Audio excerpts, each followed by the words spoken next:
Jeff, Zach, thanks for joining me. Hey, Hey, Steve. Steve. Hey, we are talking about migration driving some real estate markets, specifically here, residential. We're seeing many homeowners deciding to relocate, finding that a growing number of Americans are ditching cities for suburbs, especially suburbs with lower taxes, more affordable real estate prices. There's still spots around the country where you can purchase a home for 250,000 or 300,000, and especially for a lot of first-time home buyers, the younger generation, this is probably the only way some of them are going to get into a home.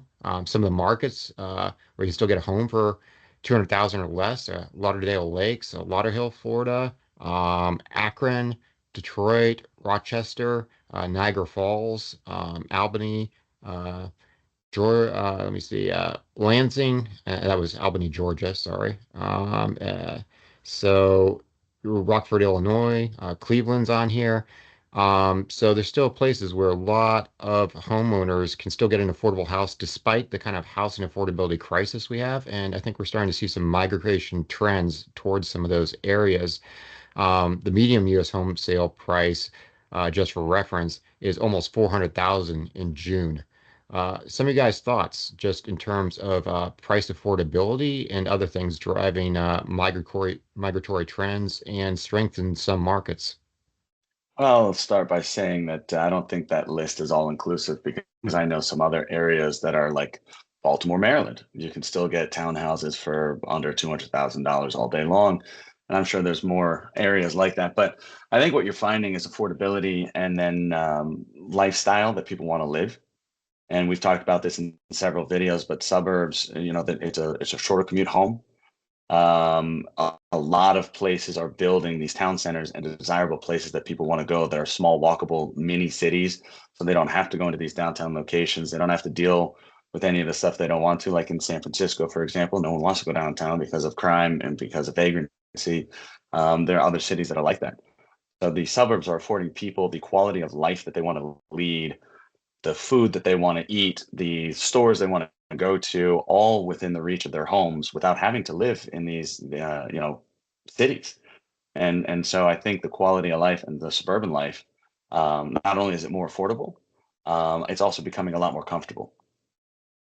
Yeah, I'd probably say, as well as like if you look at the list that's in the articles, it's areas that are outside some of these, these major areas like New York City or Chicago, and people are trying to get away from crime, trying to get to, areas where there's less traffic, all sorts of things. But I think there's another migration pattern where people are moving out of some of these cities to some of the suburbs where they're trying to find jobs, right? Like not just trying to find jobs, but jobs that pay well enough to afford the cost of some of the homes. So you're getting actually a lot of what seems to be, and what I'm following is a lot of migration from north to south. And I don't mean, New York or Michigan to Florida necessarily. You're seeing a lot of it fall into the Carolinas.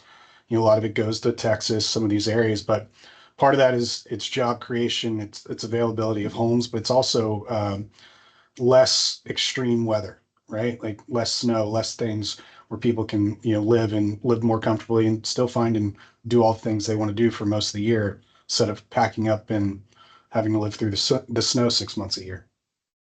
Yeah, and I think there's an element of this we are always going to get. You're always going to expect with the millennial generation to get that movement out of urban cores into suburbs and looking at family formation.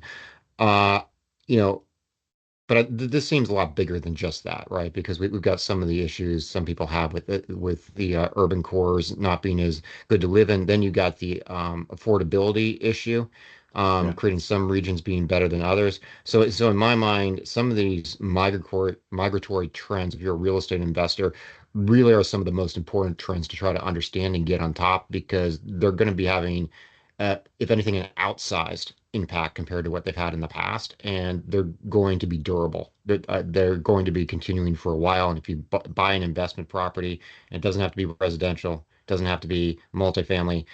It could be office or industrial. There's a good chance those kind of products are going to be impacted by these trends also. Yeah, look, Yeah. I agree. I was actually thinking that, when I said Texas, you get a lot of areas that appear large, appear like they have a lot of jobs, but they do have some negative trends that where some of the demographics are shrinking because they just don't have the economic activity that some of these cities used to have. We're looking at projects that are in the Carolinas that have major demographic trends that are showing not just demographic trends of people moving in, but they're moving in because they're getting well-paying jobs, and there's a lot of job creation. Well, and it goes back to quality and affordability, right? Quality of life is great in these areas, like you touched upon, but affordability too. I mean, the salaries could for the median household could be 100 or 100 plus in areas that used to be 50 to 70. So you're going to have that much more disposable income and comfort buying affordable houses in areas where your lifestyle is going to be less expensive too. Right.